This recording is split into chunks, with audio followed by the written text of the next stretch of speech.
Do you have an emotional connection with your pet or other animals, or do you feel like animals just get you and understand what you're going through? Well, you're not alone.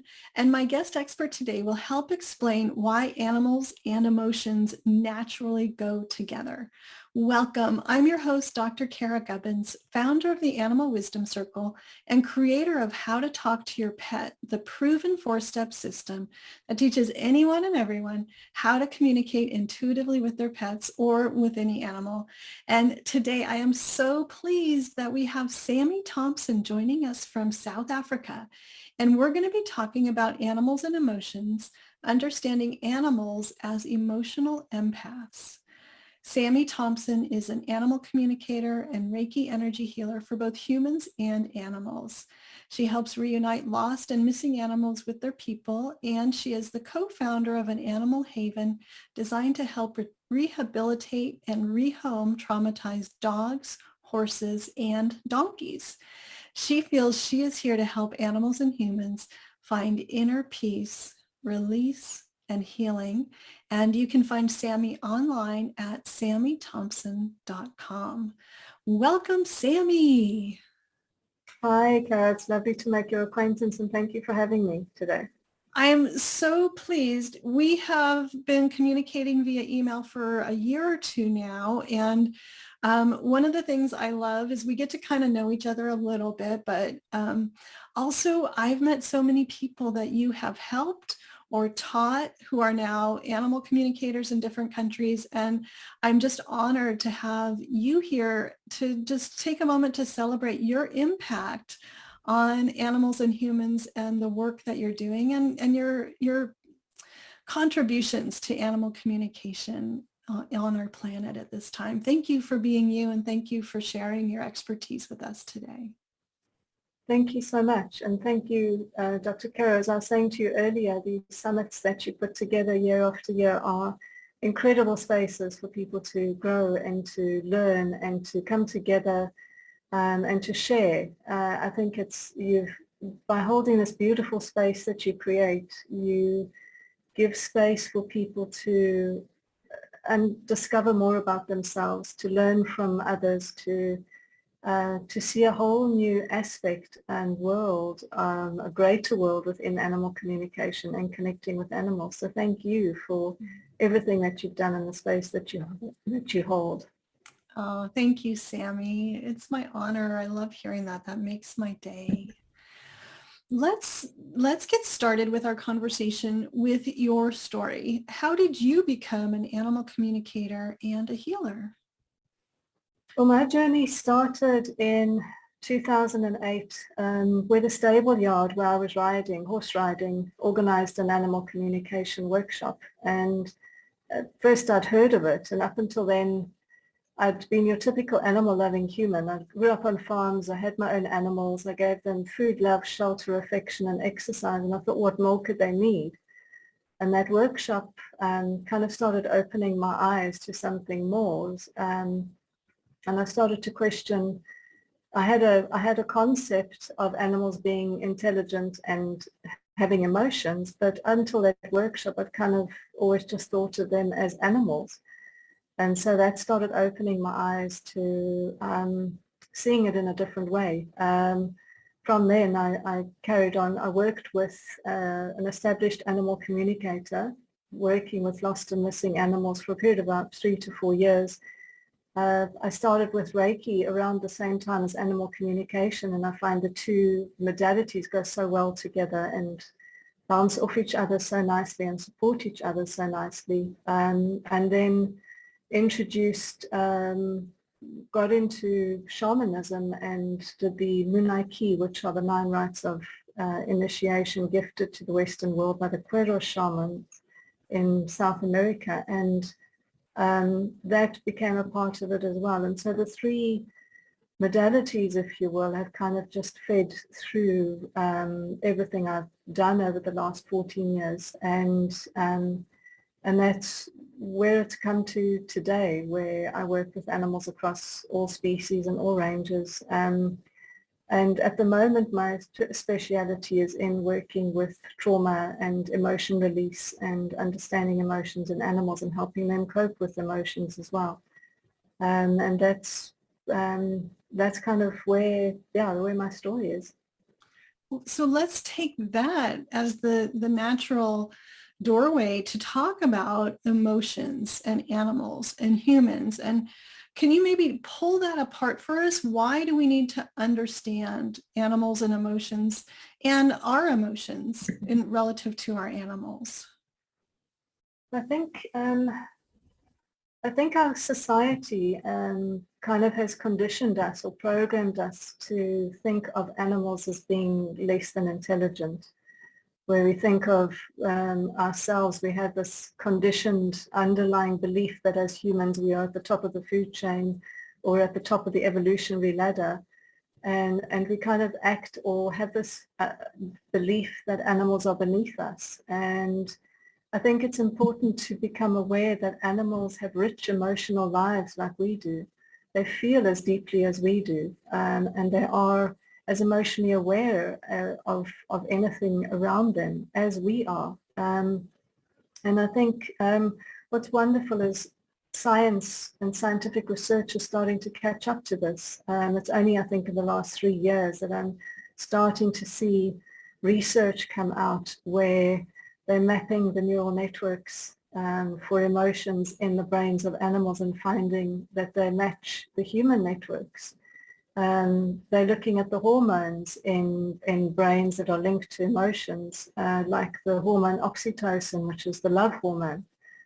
And I remember a funny research study where the researcher went to a sanctuary and measured the levels of oxytocin in a dog and a goat who were friends, and before and after a play session. And the level of oxytocin in the dog's brain increased by 42% and in the goat's brain by over 200%. And they said that if that were human, they would have said the goat was in love with the dog. But it's showing again and again that animals are becoming emotional.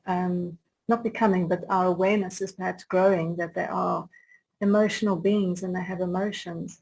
And so it's important, I think, to become aware as animal communicators of just how feeling sensitive animals are and how aware of emotions they are, not just their own, but in the emotions of the humans around them. It's an important, I think, way, if we work with animals, it's important to hold that awareness within ourselves and be sensitive to that, because when we're working with an animal in a home, we're also working with the human's emotions in that home because they are flowing through the animal as well. And I think animals, and especially with dogs, when they come into a home, they open their hearts to such an extent that they absolutely become everything that their human is feeling, and they absorb it into themselves and they flow it through themselves, and they base their perspective on life on how their human is perceiving the life and the world. And that's why I call them empaths, because that's the empath's ability, is to be able to feel so sensitively into others. And especially I find with rescues, for instance, rescue dogs, they very often are that much more sensitive. It's as though their love coupled with the gratitude of coming into a safe environment just makes them an absolute open sponge to everything going on around them. And their gift to their human is then to try and help the human feel better all the time, or to flow through them so that they can almost bond closer with their human by taking on everything that their human is going through. And so both as the humans of animals, as well as working with animals in a professional capacity as communicators, I think it's a good thing for us to deepen our understanding and work on a deeper level with that, honoring and respecting how animals are feeling and understanding that they have these feelings and emotions, and learning how to help them to cope with living in a human world. Because let's face it, we humans are not only the strangest species on the planet, we're also the most traumatized species on the planet. and we tend to walk around, unfortunately, giving trauma to the animals that we come into connection with. And so with our animals at home, we're needing to work with them and be aware of the things that they're taking on from us, as well as our own stuff, and work much deeper in healing our stuff, as well as working with our animals and helping them cope with understanding the human world on an emotional level. Why is it important for people to feel their feelings and also for animals to feel their feelings, to be able to express all of their emotions? I think for humans it's important, and I won't go too far down that rabbit hole, but I think for humans it's important that we learn to feel our emotions and deal with them, because the reason and purpose for being here on this planet is not to have this limited physical existence that we tend to focus on. We are so much more than this human world that we have created, and we are a soul having a human experience. And the only way that we can bring more of our soul into our experience and learn to live a more awakened life is by feeling our bodies, by getting more into our bodies and by grounding it. And with that, we need to get back into our emotions. It's important for us to feel our emotions, but unfortunately we've dissociated ourselves from our emotions. We've tended to live outside of our bodies because some emotions are just too powerful or just too traumatic to deal with. And so by living outside of our bodies, we've tended to live in our mind and upwards. And we tend to think of becoming more spiritual as being more upwardly motivated, but it's actually about grounding it more, healing our bodies, healing our emotional selves, and learning how to feel and deal with emotions. Unfortunately, one thing we don't do as a species is teach emotional intelligence to our children. And so we've grown up not knowing how to handle emotions, not knowing how to deal with emotions. And so when we have an emotional overwhelm, it becomes trauma because we bring it in, we lock it down inside of us, and we live outside of our bodies. And so it's really important, firstly, for us to, as humans, to learn how to deal with our emotions, how to feel them, how to work with them. The same with animals is that um, we need to help animals work through their trauma and their emotions, because for many animals, especially when working with traumatized and rescue animals, we have cases where animals have had a rough start in life. And so they also have trauma from what's happened to them, which then comes out in behavior issues at later times, or anxieties or unwanted behaviors of various degrees. Most of the behavior issues that I find or work with have an emotional underpinning or underlying emotion feeding into it. And so learning how to identify emotions, how to work with them. And it's important as well for animals to learn we need to help animals learn how to cope with human emotions, because again, as I said, we're such a strange species, and to them, various areas where some examples of things that we can help animals with would be in an area of thinking about the fears and worries. As humans, we have made such a successful job of creating fears and worries and anxieties out of nothing.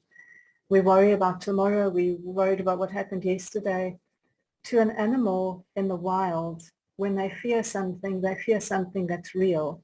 They fear the buck will fear the cheetah that's chasing it. But once it gets away from the cheetah, it doesn't fall into depression and not get out of bed the next day saying, I'm so worried now that the cheetah's going to chase me again. They shake it off. When the danger has passed, they shake it off and they just carry on going. And I think they're a wonderful lesson for us in how to cope with fears and anxieties, because we tend to get caught up in our own. And it's difficult for our animals to understand that, because they don't have that kind of basis for understanding that. Just an example, I had a client who moved house, and her new house, the front door opened onto the street. So she didn't want her dogs going out of the front door, whereas the old house had a front garden with a wall and the dogs could be out in the front. Uh, so it became a battle zone at the front door. Every time the doorbell rang or the door was open, the dogs would try and run for it. She would try and stop them, and she was constantly worried about them getting out. Every bit of training, everything she tried didn't work. And when she connected with me, she said, please tell my dogs they've got to stay indoors. And when I connected with the animals, what they shared with me is all they wanted to do was see what she was afraid of. Mm. And and it's such an example of how things that we feel, animals feel, but often they can't understand it or make sense of it in their view, in their perspective. And so they very often need things explained to them, which is why it's a good idea to talk to your animals, talk to them often, talk to them a lot, explain to them how things are happening and what's going on in the world. Another area where I find our animals struggle a lot with our stuff is in times where we're going through a bad patch in life. Either a stressful time, we've lost a job, or a relationship, we're going through grief, a loss of a family member. When we're going through a bad patch, as humans, we have a lot of support. We have a lot of tools and techniques, resources that we pull on to help us get through that patch. We'll go for coffee with a friend, or we'll go shopping, or we'll go and get a massage, or we'll have an energy healing session done. And it's to understand as well that our animals are going through that same bad patch that we're going through, but they don't have the resources that we have to take a break from it. They're in the environment 24/7, and so they're not only feeling their own issues around that and their own emotions around that, they're taking on the humans' emotions as well. And so what I often recommend to clients who are going through grief or a bad patch is to have a friend or a dog walker come in and spend time with your animals apart from you. Take them for walks apart from you. Give them a little bit of a break from the human family. Also, things that you can do is to give them therapy sessions, give them energy healing, sound healing, Reiki, whatever it is that you want. Let your animals have sessions of those as well. It helps them cope with the emotional environment too. Our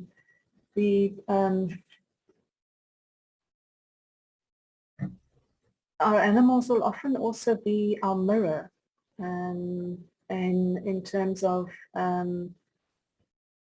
different animals might take on the different emotional aspects and mirror them back to the humans in the home.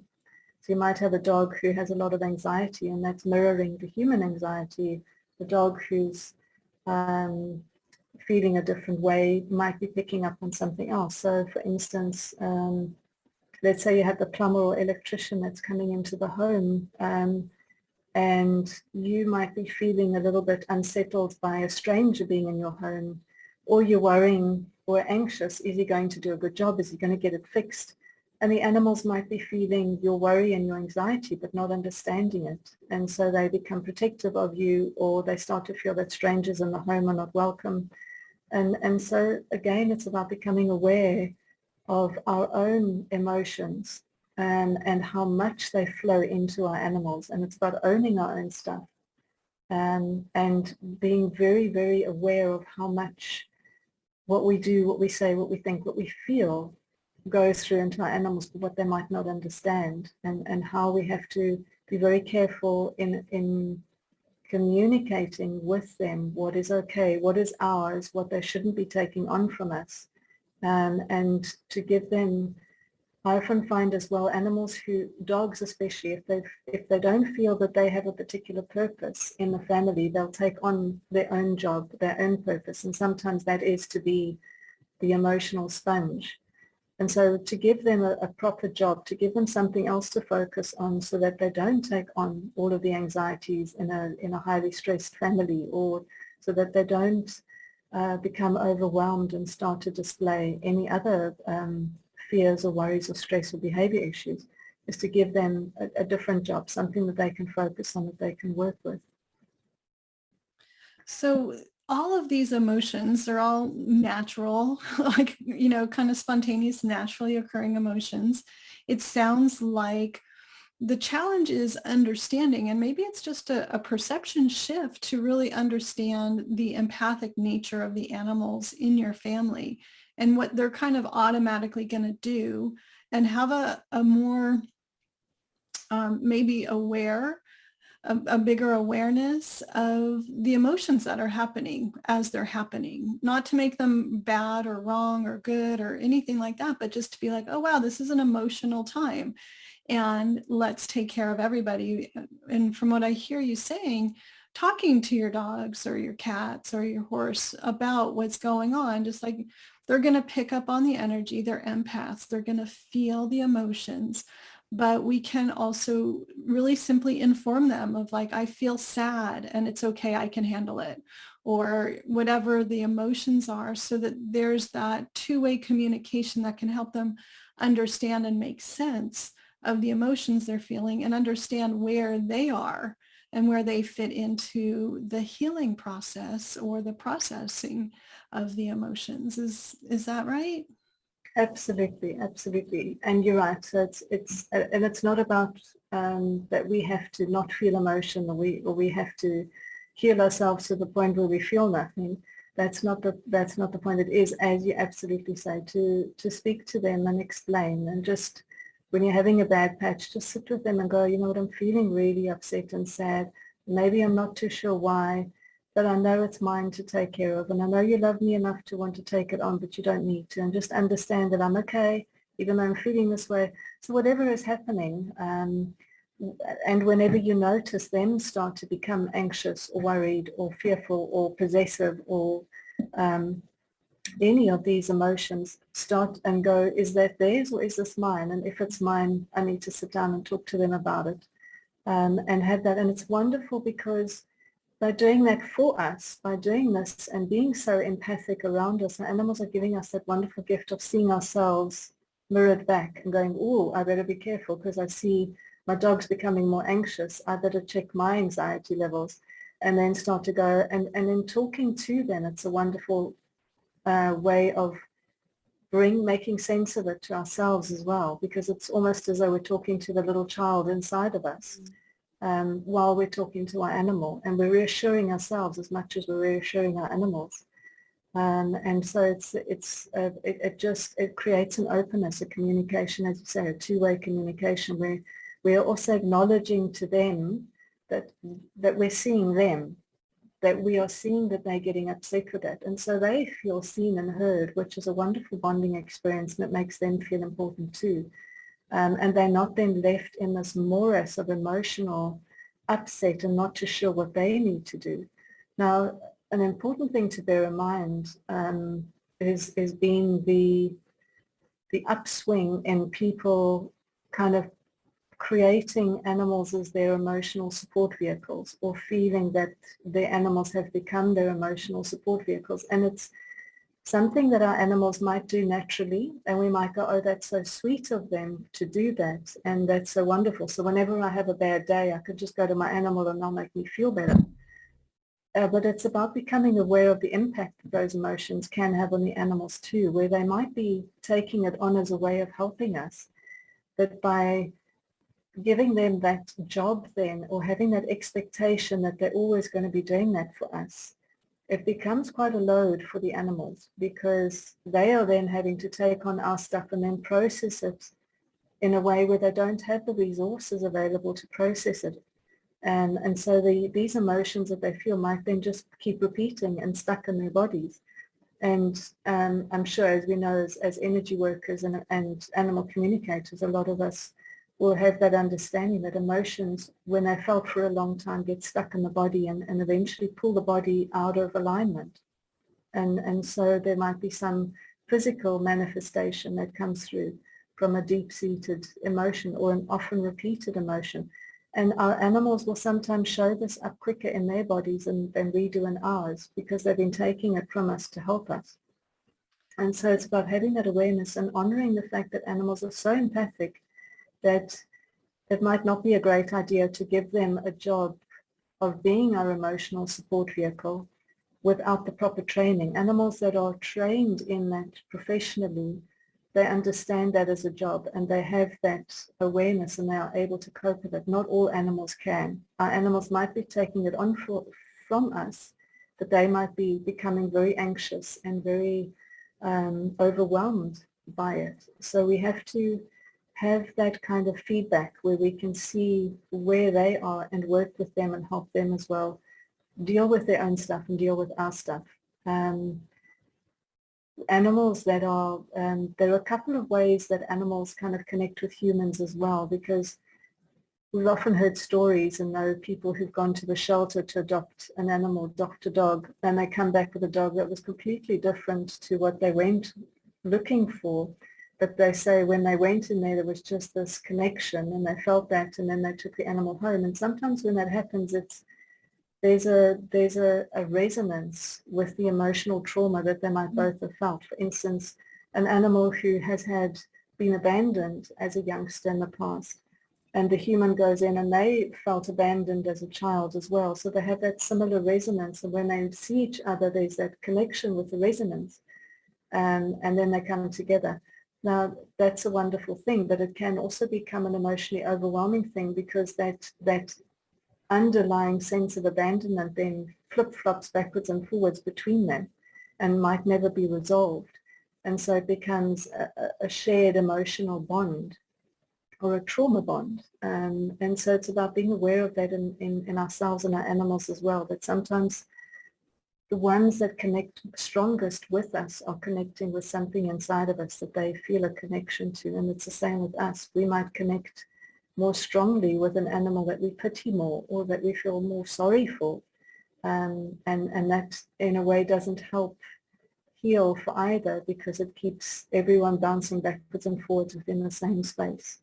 So, and I think it's if we can go into perhaps trauma in this instance, and how now trauma I often describe as being early life trauma, is when an experience is had at an early age where the emotions that arise are overwhelming.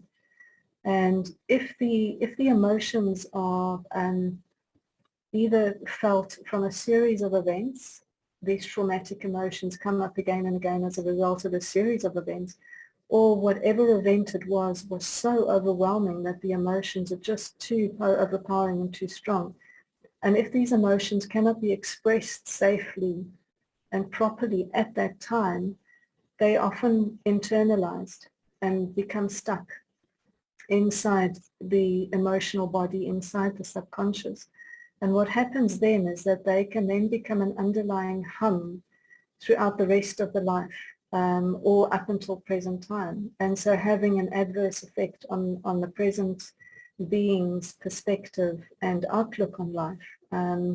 Say, for instance, that anxiety is not just perhaps an emotion on its own. There's a lot of emotions, trauma underlying it. Anger is another one where it might not be an emotion on its own. There is a lot of trauma underlying it. And so things like rejection, abandonment, these kind of issues very often have groupings of trapped emotions, stuck emotions that are underlying them. And in being able to identify these and help the animal and being release them from the past, there's a variety of techniques I use, from shamanic techniques to kinesiology through to Reiki, in identifying these emotions and then helping them to become released. It helps then flow flow a healthier way of being into the present, and then stops this underlying hum of the perspective of everything's out to get me, or every time the human leaves they're abandoning me. And whereas it's not something that can logically be explained to them, there's just this overwhelming sense of the humans going out the door, I'm being abandoned, I'm being rejected. Being able to help them release that as a trauma emotion, as an underlying emotion, helps bring a lot more calm and helps them to see the world in a very different way. Um, It really some of the reminds things me, that Sammy, of where we kind of started this conversation, which was talking about animals in the wild. They can have, an event, an experience that turns on their fight or flight, but they can shake it off. And as you're explaining this, what I'm hearing is we can do that too, right? We may not physically shake it off. And even if ourselves or an animal has held on to some trauma, some anxiety, all of those groups of emotions that you're explaining so beautifully, we do have techniques that can effectively do the same thing as that, shaking it off and getting back to the present moment so we don't have to continue carrying that trauma forward into the future, because that then becomes our lens and everything goes through that lens of something's wrong or something, I'm going to be abandoned again, or I'm going to be hurt again. And it just, to me, it's such a position of power, what you're sharing here, to help us understand the big picture and how it works. And that when we recognize it, we have tools to help address it, to help heal it for ourselves and our animals. As we're absolutely. getting to the end of our time together, do you have any final words or messages, anything you want to say to our audience today? I think what to do with this kind of knowledge, I think, is to have that awareness, as you said, and to have that perspective. I think it's just that shift in perspective of being aware that animals are this sensitive. And it's about, I think the greatest gift that we can give animals is to work on ourselves. And so I think it's about developing our own emotional vocabulary about the emotions that we're feeling. Whenever we feel triggered by something, instead of going and projecting it outwards, going, they're doing this to me or they're making me feel this way, it's about rather going inwards and going, why am I feeling this way? Why do I feel triggered? What is it inside of me that's bringing up this sense that I need to protect something or justify something or deny something or whatever it is? What is it within me? Because the more we can do that and question ourselves, the more awareness we have of our own internal emotional makeup. And by doing that, we become better emotional therapists for our animals. And I think that helps them as well, because they then get to feel more within us, the more balanced and the more feeling we become, because the more we can heal our own emotional state, the more we can get into our bodies, and the more we can live our lives from a space of non-reaction, of observation. And that alone is helping animals come back to their naturalness. And so I often talk about becoming less human, because as humans we've become so traumatized and so separated and so disconnected, to come back to being more of our animal selves, which is connected with nature, connected with animals, connected with the natural world around us, and in a calmer, more peaceful way. And co-regulate, I think, is really important for our animals, because, for instance, if our animals are afraid of storms, um, it might not help them if you, as their human, start running up and down going, oh my God, we're going to die because there's a storm. As a human, the best way that we can help them when they're afraid of a storm is to co-regulate for them and to help them by feeling confident within ourselves, exuding peace to them and reassuring them that it's okay, it's a storm, it'll pass, and having that sense within ourselves. Learning how to co-regulate ourselves when we have an upset or when we're freaking out, and being able to hold that space for ourselves is also important, because we can reassure ourselves through that moment too, knowing it'll pass. And I think it's a huge help for animals in any situation to have that, not falling into the space or the well of emotion with them, but to be able to hold the space of centeredness and calm for them, to help them over their period of whatever distress they're having. And you And it's have a important for, beautiful resource for people to help them do exactly that, right? That you have a free yes, gift for our audience, how to become less human when working with animals, which is going to help people do all those things that you just said, become more in touch with nature and their truth and the natural order of things. We have a link right here on this page for people to be connected directly to your website to get that free gift. Do you want to say a couple words about what people will get with that? Well, that will just be some tools and techniques with a little description of just various things to start to become aware of, tools that will help, things they can do to become less human, things to become aware of when out in nature or with animals, and that will help animals feel more comfortable around you, that will help you feel more connected to them, and ways that you can help yourself and them in all aspects and instances with finding ways to become more animal and less human. I love it. I love it.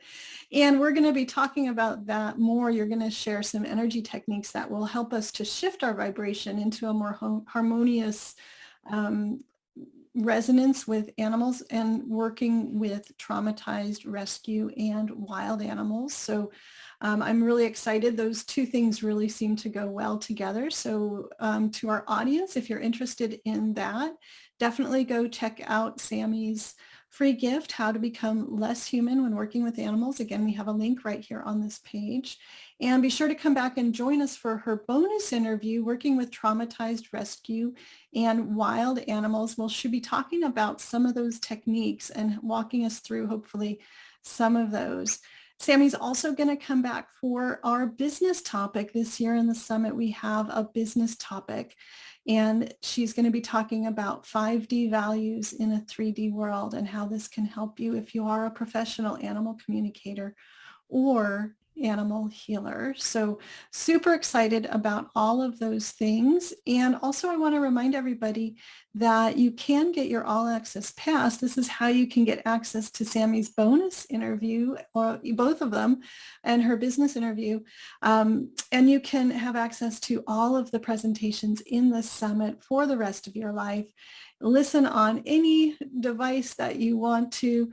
And there's a link and a button here right on this page to help you do that. The price does go up when the summit ends, so act now to get the best value and be sure you don't miss out. Sammy has a lot more to share with us, and I look forward to sharing her with you some more in these bonus interviews.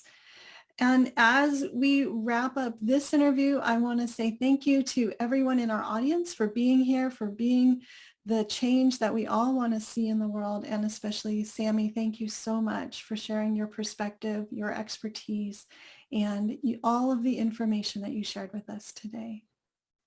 Thank you, Dr. Kara. Thank you very much. It's been a pleasure and an honor, and I look forward to connecting with everybody again soon. Have a great day. Bye, everybody.